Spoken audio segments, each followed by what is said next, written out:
Alors, shalom bien-aimés, nous allons reprendre là où nous sommes arrêtés.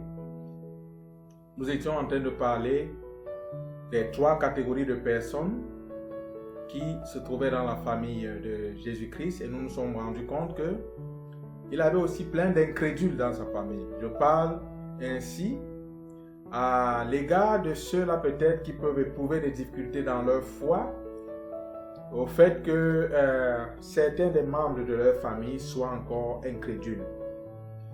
Sachez que vous n'êtes pas les premiers à passer devant de telles situations ou bien à traverser de telles situations. Jésus l'a traversé. Ce n'est pas facile en tant que serviteur de Dieu que les personnes qui doutent de vous soient au sein de votre famille. Ils peuvent douter à tort ou à raison, mais leur doute, si nous ne prenons pas garde, peut vraiment influer sur notre service. N'est-ce pas? Donc, rappelez-vous que Jésus avait pour objectif, au milieu de toute adversité, de ne pas pécher. Ce n'est pas facile au sein de sa famille, en tant que fils aîné, pour commencer, d'avoir ses petits frères s'opposer à toi, et quelquefois même sous des injures, et ne pas réagir. C'est pas évident. Garder son cœur, puis garder sa pensée, puis ce n'est pas évident. Il faut être Jésus pour le faire. Parce que je ne suis pas sûr que quelqu'un comme moi j'aurais supporté. Avant de se rendre compte, mon petit frère aurait reçu une claque. Mais alors une belle claque. Quoique je ne sois pas quelqu'un de violent. Mais je pense que j'aurais atteint à un moment donné le bout du rouleau. Mais ce n'était pas le cas pour Jésus-Christ. Il avait un objectif, il avait une heure. Et pour qu'il puisse remplir les conditions de cette heure-là, il fallait qu'il soit l'agneau parfait et il fallait qu'il soit le sacrificateur ou le souverain sacrificateur parfait. Cela veut dire sans faute, sans tâche. Ok? Donc ce n'était pas une mission facile à accomplir. Bon. Puisqu'il est question de sacrifice, je vais un peu effleurer cela, mais vous donner des directives pour ceux qui veulent davantage en savoir plus. Il y avait chez les Juifs un sacrifice qui était appelé le sacrifice perpétuel qui était offert de manière journalière. Il y avait deux. Un sacrifice le matin et un le soir. C'est très important de pouvoir noter cela. Et le Seigneur Jésus-Christ, rappelez-vous, toute sa vie devait pouvoir accomplir la loi. Et lorsque le souverain sacrificateur offrait ses sacrifices, surtout le sacrifice lié à l'expiation des péchés du peuple, le sang était aspergé devant le Seigneur ou bien devant l'Éternel 7 fois.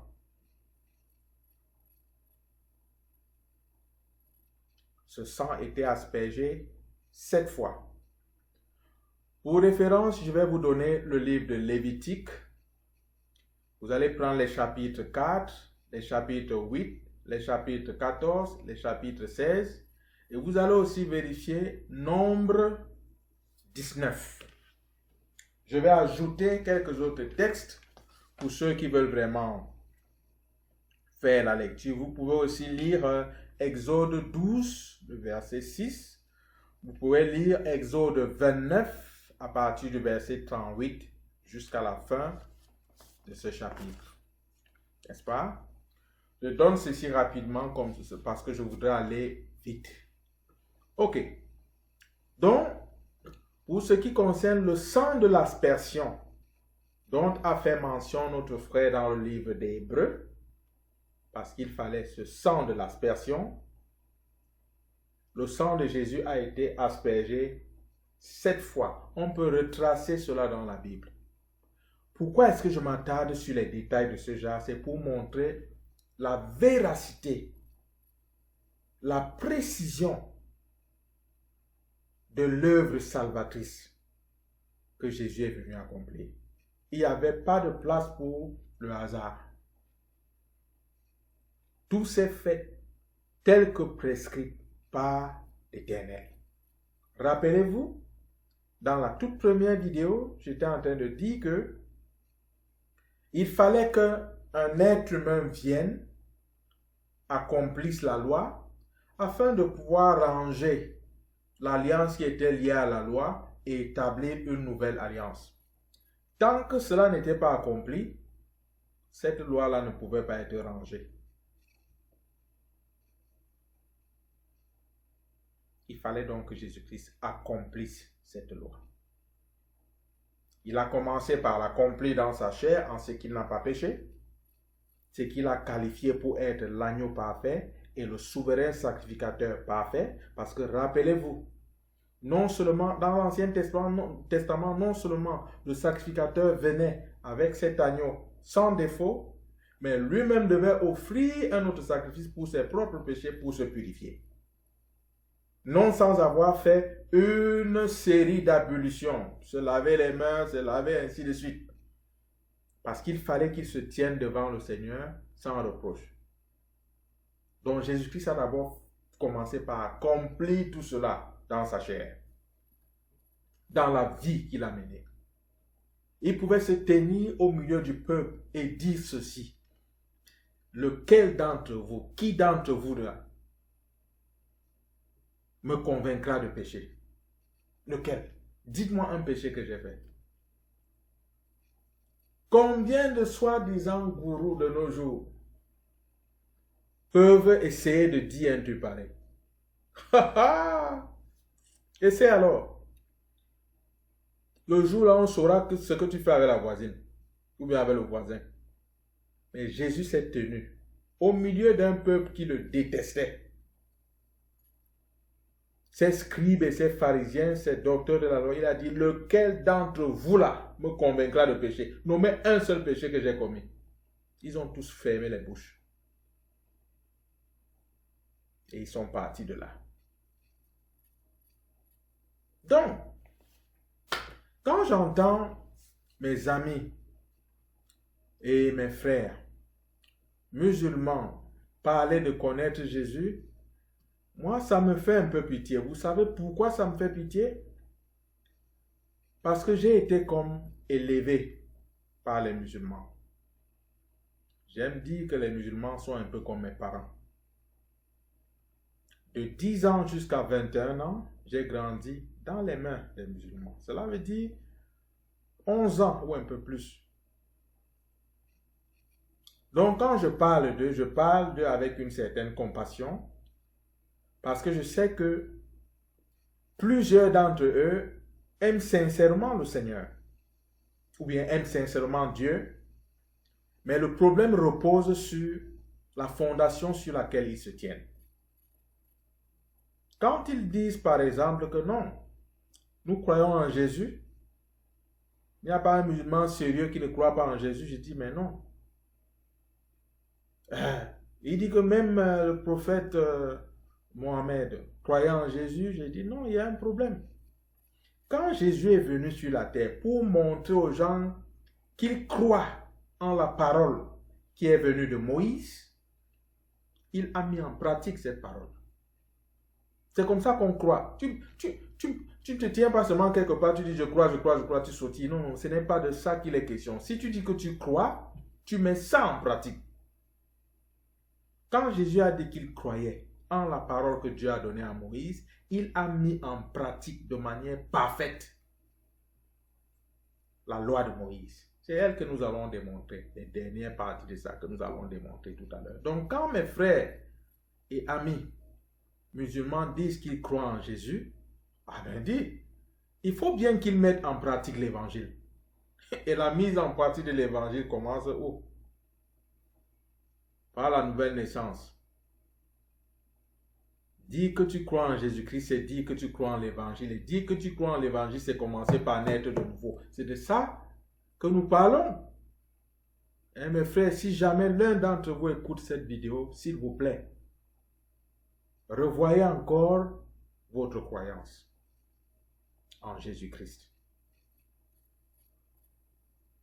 Quand Jésus a dit qu'il croyait en Moïse, il a accompli ce que Dieu avait donné à Moïse pour montrer qu'il croit en ça.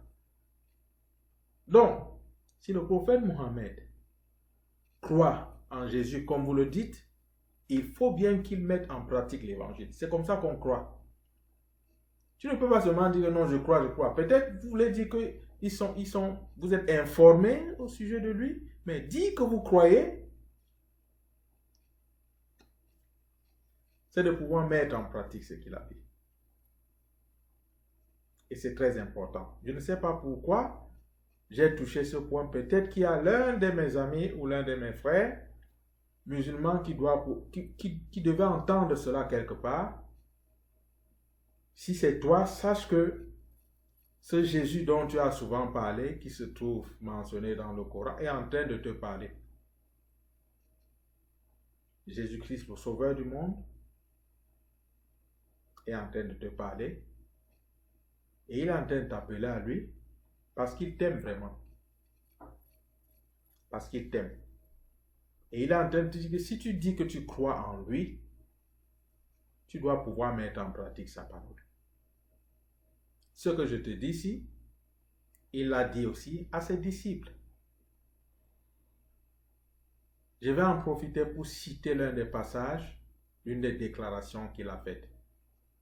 Il a dit à ses disciples, « Si vous demeurez dans mes paroles, vous êtes vraiment mes disciples. Et dans ce cas donc, vous connaîtrez la vérité, et cette vérité que vous connaîtrez là, vous rendra libre. » Les gens aiment toujours citer cette deuxième partie et ils oublient la première. Il a dit, il commence au début, il faut bien commencer. Si vous demeurez dans ma parole, si vous demeurez dans ma parole, vous êtes vraiment mes disciples, vous connaîtrez la vérité et la vérité vous rendra libre.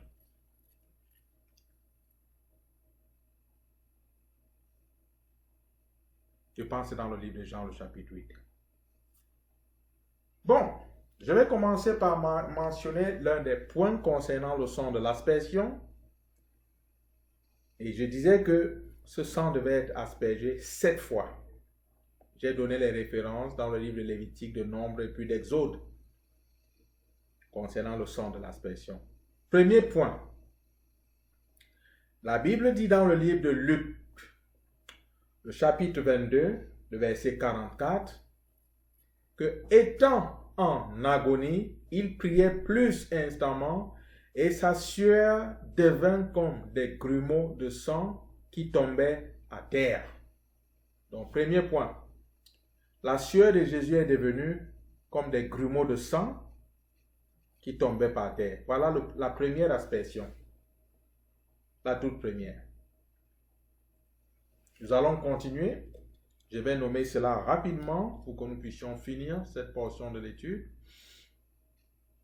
Deuxième aspersion, c'est si vous pouvez lire cela dans le livre d'Ésaïe, Ésaïe 50, le verset 6, qui dit « J'ai livré mon dos à ceux qui me frappaient et mes joues à ceux qui arrachaient la barbe. Je n'ai pas dérobé mon visage aux ignominies et aux crachats. » Quand on lui arrachait la barbe avec les mains, ça faisait couler du sang. Déjà que c'est quelque chose d'extrêmement douloureux qu'on te tienne la barbe et qu'on arrache avec les mains. C'est très douloureux. Extrêmement douloureux. Donc voilà la deuxième aspersion du sang de Jésus qui coule. Sa barbe arrachée. Troisième aspersion, nous allons aller rapidement, se trouve dans le livre de Jean, le chapitre 19, le verset 1. Alors Pilate prit Jésus et le fit battre de verges. Quand nous considérons cette lecture avec un regard simpliste, on peut se dire que mais on l'a juste battu de verge, non? À l'époque, selon les historiens, on nous fait savoir que les fouets de cette époque étaient comme faits de peau, de queue de cheval, et on y associait des pointes. Cela veut dire quand on te frappait avec ce fouet qu'on tirait, ça déchirait ta chair. Ça faisait extrêmement mal. C'est donc ce genre de fouet qu'on a fait subir à Jésus-Christ. Et là encore, le sang a coulé de son corps. Parce que quand on te fouette et qu'on tire ce fouet et que cela t'arrache la chair, le sang coule. C'est extrêmement douloureux. Extrêmement douloureux. Donc voilà cette troisième aspersion. Allons-y à la quatrième aspersion. Et ceci se trouve dans le livre toujours de Jean, le chapitre 19, le verset 2. Les soldats tressèrent une couronne d'épines qu'ils posèrent sur la tête et ils le revêtirent d'un manteau de pourpre, puis s'approchant de lui, et ainsi de suite, ils le frappaient en disant « Dis-nous qui t'a frappé », les trucs de ce genre-là. La couronne d'épines. On lui a fabriqué une couronne avec les épines. On a fixé sur sa tête et les épines pénétraient sa chair et faisaient couler du sang. Ça, c'est la quatrième aspersion. Et ensuite, je vais faire mention de la cinquième et la sixième qui se trouvent dans Marc, le chapitre 15, le verset 24 à 25. Il s'agit de ses mains et de ses pieds, dans lesquels on a fixé les pointes. N'est-ce pas? Donc on a la sixième et la septième aspersion, cinquième et sixième aspersion. Il le crucifiait et se partageait ses vêtements en tirant au sort pour savoir ce que chacun aurait. C'était la troisième heure quand il le crucifiait. N'est-ce pas? C'est très important. La troisième heure quand il le crucifiait. La troisième heure ici peut représenter peut-être 9 heures du matin. N'est-ce pas?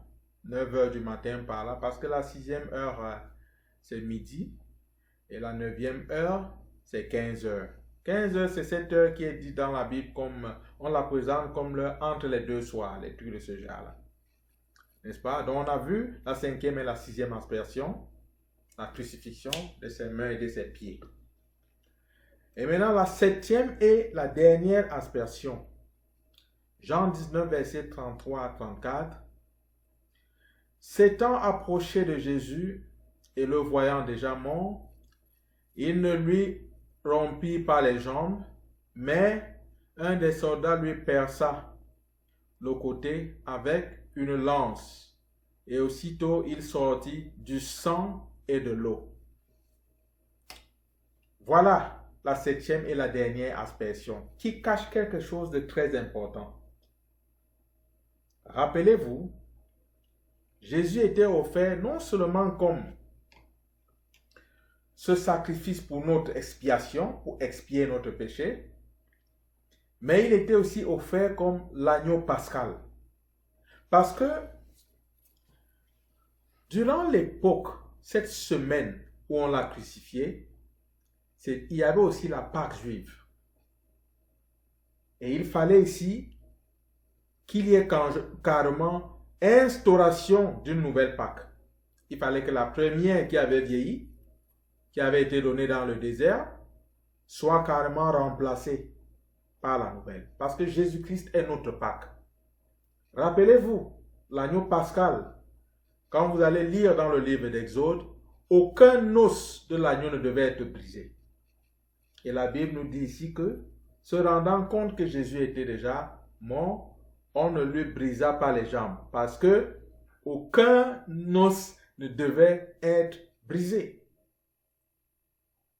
Et ceci est très important, d'autant plus que ces personnes qui se sont livrées à cette besogne n'étaient pas les amis de Jésus.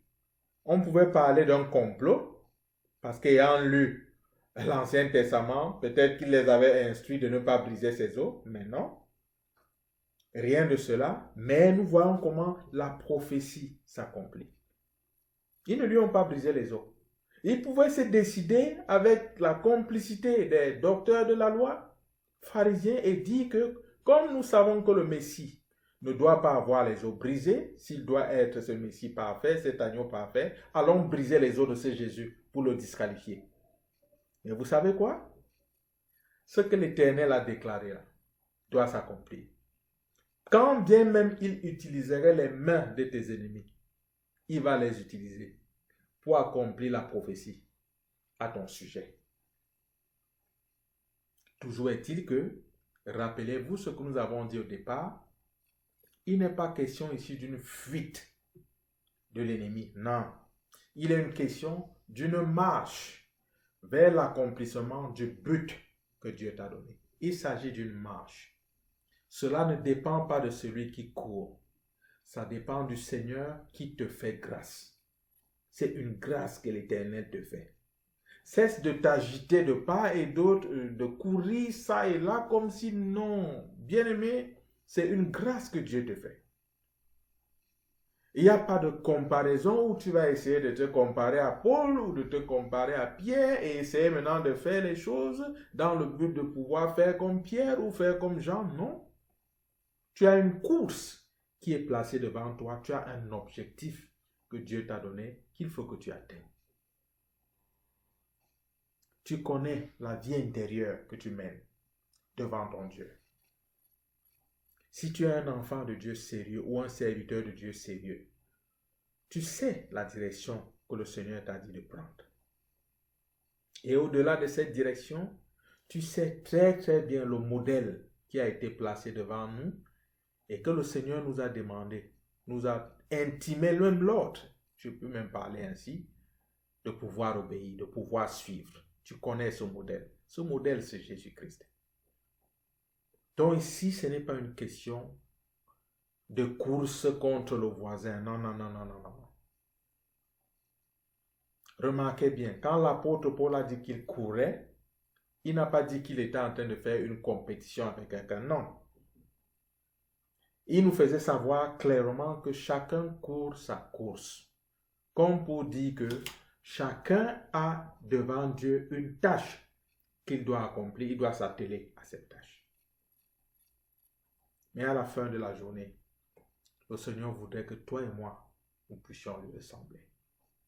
Nous avons donc vu à la lumière de la parole comment le sang de l'aspersion a été pleinement accompli dans la vie du Seigneur Jésus, qui s'est présenté finalement comme cet agneau, n'est-ce pas, pascal, et en même temps aussi comme cet agneau de sacrifice. Je vous ai dit qu'il y avait 2 sacrifices qui étaient offerts par jour, n'est-ce pas? On les appelle les sacrifices perpétuels, n'est-ce pas? Le premier devait être offert à 9 heures et nous avons vu cela.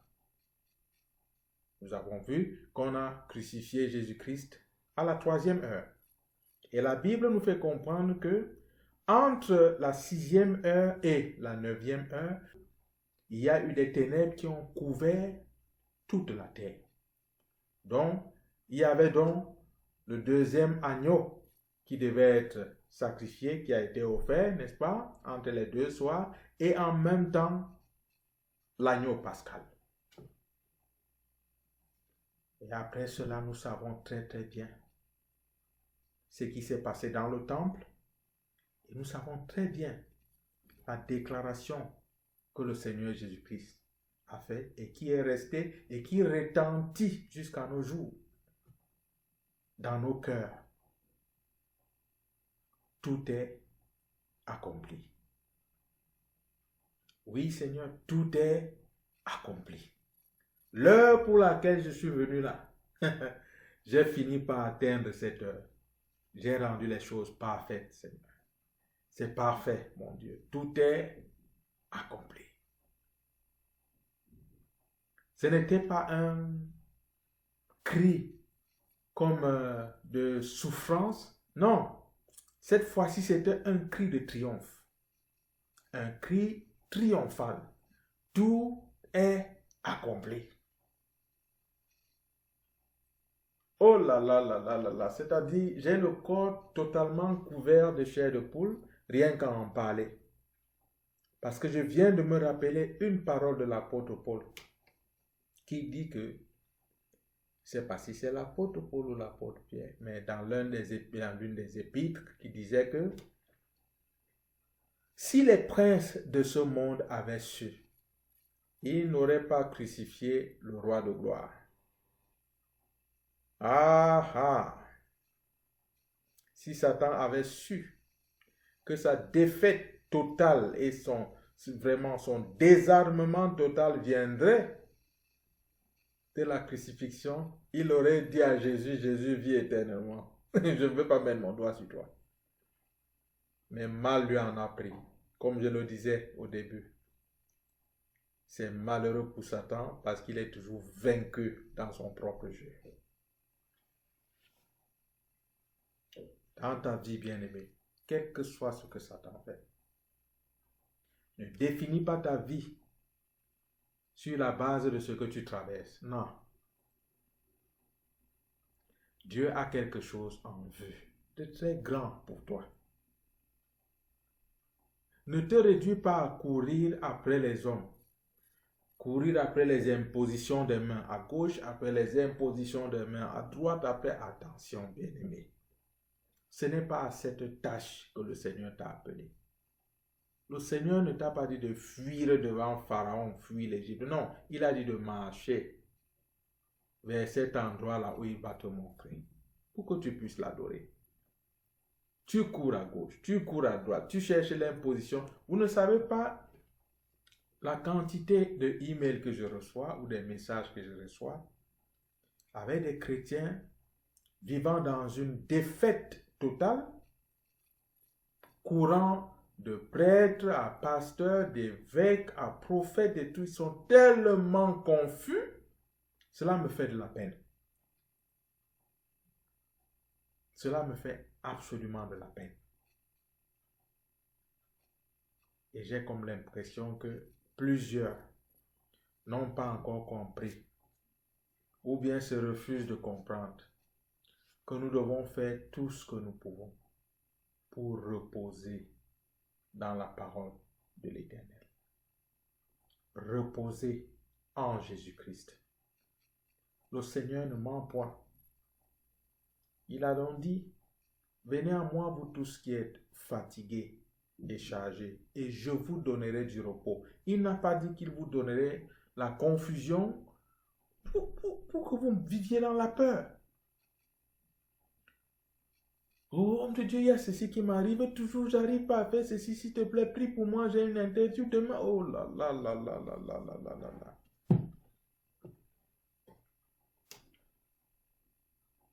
Ça fait depuis que je cherche ce boulot, on doit m'interviewer demain, il faut prier pour moi, les choses de ce genre-là. C'est comme si, bien aimé, changeons d'attitude. Changeons d'attitude.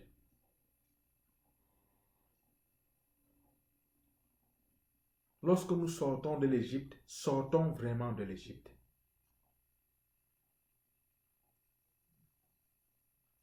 Si tu sors de l'Égypte et que tu continues d'avoir peur de l'Égypte et que tu marches comme si tu es poursuivi, tu n'es pas sorti, tu es encore esclave. Tu es encore gardé là-bas, enchaîné là-bas. Mais commence à partir d'aujourd'hui à marcher vers l'Éternel. Qu'est-ce que j'entends par là? Soumets ton cœur à la parole de Dieu. Aie une attitude différente dans la lecture de cette parole.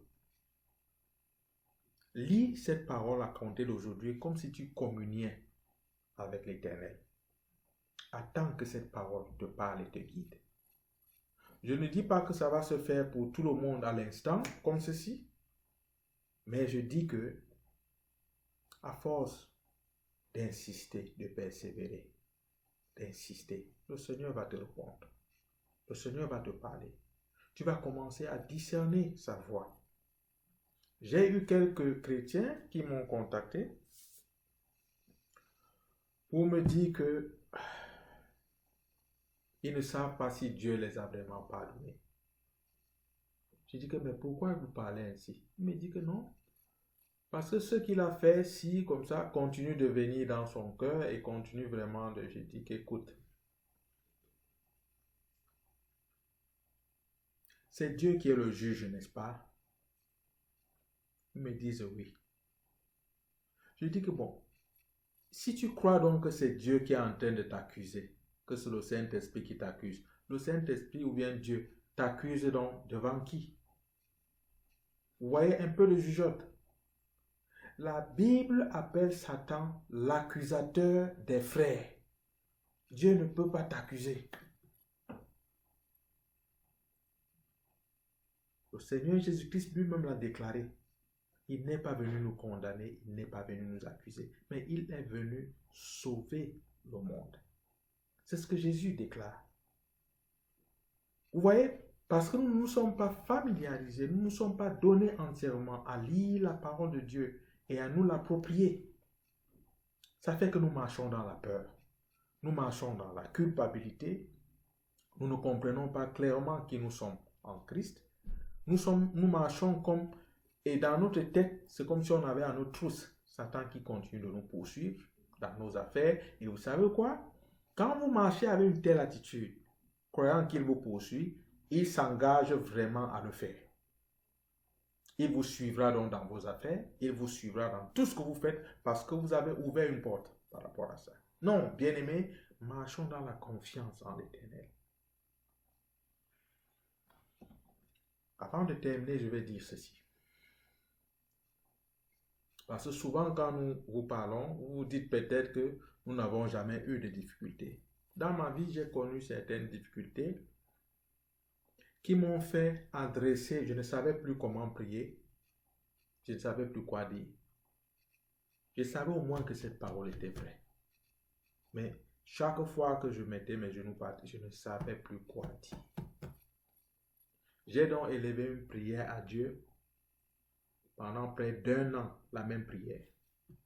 Vous savez quelle était ma prière?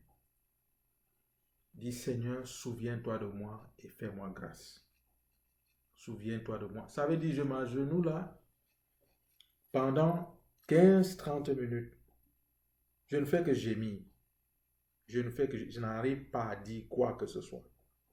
Et après, seul ce qui sort dans ma bouche avant que je ne me couche, c'est que Seigneur, souviens-toi de moi et fais-moi grâce. Et je me couche. J'ai fait cette prière comme ça pendant 1 an. Quand après le Seigneur s'est vraiment souvenu de moi, toutes les portes devant lesquelles je me tenais s'ouvraient. Je veux parler des portes de bénédiction. Les gens où on dit que, Franck, ici, là, l'affaire, si, tous ceux qui viennent doivent attendre pendant, c'est pas moi quoi, 3 mois avant d'avoir. Dès que j'arrive, je me mets là. Le lendemain, la porte s'ouvre, je passe. Au point où, un ami qui ne comprenait pas ces choses à Toronto m'a dit que vraiment, Franck, je me rends compte que tu es venu de ce pays-là étant bien préparé. Il dit que tu ne comprends rien à ce que tu racontes. Il disait ceci parce que, dès que je me suis installé à Toronto, je pense, 1 an maximum après, j'ai été comme investi, membre du conseil d'administration du centre francophone de Toronto, c'est-à-dire du GTA, n'est-ce pas? Comme membre du conseil d'administration du centre. Et lui, il n'en revenait pas. Il dit, Franck, comment tu as fait? Il dit que j'ai rien fait. Il dit, mais non, c'est impossible. Il dit que je n'ai absolument rien fait parce que les gens croient toujours qu'il faut faire quelque chose. Vous savez quoi? À cet instant précis, mon Dieu voulait que je sois dans ces centres. Je vous ai dit que cela ne dépend pas de celui qui court, mais de l'Éternel qui fait grâce. Je ne vais pas vous parler de plein d'autres choses. Je me suis tenu devant la porte, elle s'est ouverte. Le Seigneur est fidèle. Il ne t'a pas dit de fuir de l'Égypte comme une bête affolée, mais il t'a dit de sortir de là et de marcher. Aller dans cet endroit, cette montagne, dans le désert, pour l'adorer. Marche, bien-aimé. Marche dans la foi et non dans la peur. Je vais lire le dernier texte et c'est celui qui me réjouit le plus. Parce qu'ici, il s'agit d'une prophétie qui me concerne. Donc regardez-moi très bien aujourd'hui, dans la Bible, il y a une prophétie qui me concerne, moi. Je ne sais pas ce qu'il en est de vous, mais cette prophétie-ci, c'est la mienne. Je vais la lire. N'est-ce pas? Je vais la lire. Aïe, aïe, aïe, que j'aime cela. Ça, c'est le verset 12, parce que nous étions en train de lire verset par verset. Vous vous rappelez? Le verset 12. Il leur fut révélé, c'est-à-dire à ces prophètes à qui le Seigneur avait donné des prophéties touchant à la grâce que nous avons lu au début, n'est-ce pas? Il leur fut révélé que ce n'était pas pour eux-mêmes, mais pour vous, qu'ils étaient les dispensateurs de ces choses. Ce n'était pas pour eux, mais pour nous, que les prophètes là ont prophétisé. Parce que quand il parlait de la grâce, il parlait de Jésus et il parlait donc de l'Église. Ces choses nous concernaient. Toutes les investigations qu'il menait là, le Seigneur a fini là, eu pitié d'eux. Il dit que non. Je sais que vous êtes mes prophètes, que vous avez vraiment le cœur à mon œuvre. Mais ceci là ne vous concerne pas. Ça concerne Franck et ses frères à l'époque là. Ça les concerne, n'est-ce pas? Ne vous fâchez pas, ne vous mettez pas, ne commencez pas à croire que j'essaye de me vanter. Non, non, non, ce n'est pas de ça. Je vais donc continuer la lecture. Vous allez voir, peut-être que vous êtes du lot, vous aussi. Je vais regarder. Donc, les dispensateurs de ces choses que vous ont annoncées maintenant, ceux qui vous ont prêché l'évangile par le Saint-Esprit envoyé du ciel. Donc, comme tu prêches l'évangile par le Saint-Esprit, sache que c'est de toi qu'on parlait là-bas. Parce qu'il n'y a pas de hasard dans les choses de Dieu. Dès que tu reçois le Seigneur Jésus-Christ, tu reçois le Saint-Esprit dans ton cœur. Dès que tu proclames la parole de Dieu sous l'inspiration du Saint-Esprit, tu entres dans la catégorie de ceux qu'on a annoncés ici. Ça veut dire que depuis des milliers d'années, le Seigneur a prophétisé à mon sujet. C'est pourquoi tu entends cette parole et je suis sûr qu'elle descend dans ton cœur comme cette source d'eau vive. Tu te sens encouragé à pouvoir aimer le Seigneur, à pouvoir avancer avec le Seigneur, à pouvoir te tenir. Tu étais déjà découragé, mais tu sens un nouvel élan. Sache que ceci vient du Saint-Esprit qui est en train de t'encourager et te dire, mon fils, ma fille, ne baisse pas les bras, avance, marche. Ne sois pas affolé, ne promène pas les regards inquiets, mais marche. Lève-toi, marche. Marche dans la foi et non dans la peur. Je vais lire la dernière portion, et dans lesquelles les anges désirent plonger leur regard. Cela veut dire que l'évangile qui nous a été donné, oh Seigneur Jésus, même les anges dans les cieux sont tellement étonnés. Ils se demandent entre eux, mais qu'est-ce que vraiment notre Seigneur a tous et allé donner aux hommes sur la terre? Qu'est-ce qu'il leur a donné? Parce que nous nous rendons compte que il y a comme des gens qui ressemblent à notre Seigneur, qui naissent chaque jour, Nous voyons des gens avancer vers d'autres qui ne ressemblaient à rien du tout, mais quand il leur parle et subitement, ceux-là qui ont écouté ce que les autres disaient comment ça ressemblait à notre Seigneur. Et il y a comme à la surface de la terre des petits Christ qui naissent un peu de partout. Les anges se disent, qu'est-ce que l'Éternel est allé leur donner? Qu'est-ce que Jésus leur a donné? Ils désirent y plonger leur regard. Ils veulent savoir qu'est-ce qu'il y a dans l'évangile. Et l'apôtre Paul dit que l'évangile, c'est donc la puissance de Dieu pour le salut de quiconque croit. La puissance de Dieu pour le salut de quiconque croit. C'est ça. C'est ça. Le Seigneur Jésus est venu parce qu'il a gardé son regard sur le but, sur l'objectif à accomplir. Voilà que toi et moi, nous sommes le résultat. Voilà la gloire qui a suivi du sacrifice que Jésus-Christ a offert. Regarde cette gloire. Vous savez combien d'enfants de Dieu, combien de gens sont déjà venus à Jésus-Christ depuis qu'il a offert ce sacrifice? C'est des milliers et des milliers et des milliers et des milliers qui sont venus. Donc Jésus-Christ est venu comme une graine. Il s'est semé. Cette graine est morte. Dès qu'elle est ressortie de terre, elle était maintenant un arbre qui a produit des milliers et des milliers de fruits qui sont toi et moi. Ça ne dépend pas de ta course. Ça ne dépend pas de celui qui court, mais de celui qui fait grâce. Toi, ton objectif, mon objectif, c'est de garder les regards sur le but. Mon but sur cette terre, c'est de pouvoir être l'ami de Jésus. Quel est ton but? Quel est ton objectif? Tu veux seulement porter cette belle robe d'évêque, c'est ça qui t'intéresse? Mais ça, c'est pas un objectif. Tu peux aller à Alibaba là. N'est-ce pas? Tu vas t'acheter une belle robe, tu vas la porter. C'est quoi? Tu veux porter aussi le petit truc des évêques qu'ils mettent là? C'est pas un objectif. Mais tu peux juste aller là, tu vas t'acheter un truc et tu vas t'auto-proclamer apôtre ou n'importe quoi si tu veux et porter cela.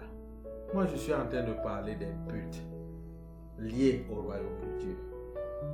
Parce que je sais que Jésus me rassure que s'il faut que je sois son ami, il faut que je fasse ce qu'il me dit. N'est-ce pas? Il y a une condition.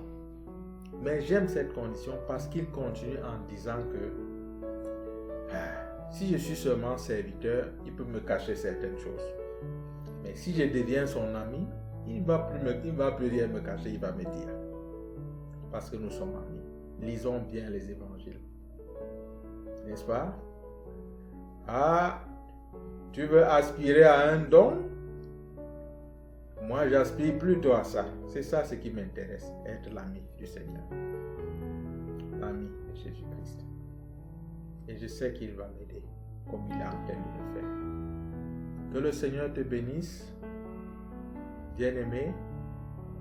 Garde les regards sur l'objectif et marche dans la foi. Marche dans la foi, pas dans la peur. C'est lui qui t'a appelé est fidèle. Et il peut te conduire jusqu'au bout. Ta difficulté et tout ce que tu traverses, les moqueries, tout ce que tu traverses aujourd'hui ne définissent pas ta personne. Jésus-Christ est ton salut. Jésus-Christ est ta Pâque. Jésus-Christ est tout pour toi. Ce qui importe, c'est que tu demeures en lui. La parole déclare qu'il est fidèle. Que l'Éternel te bénisse. Shalom.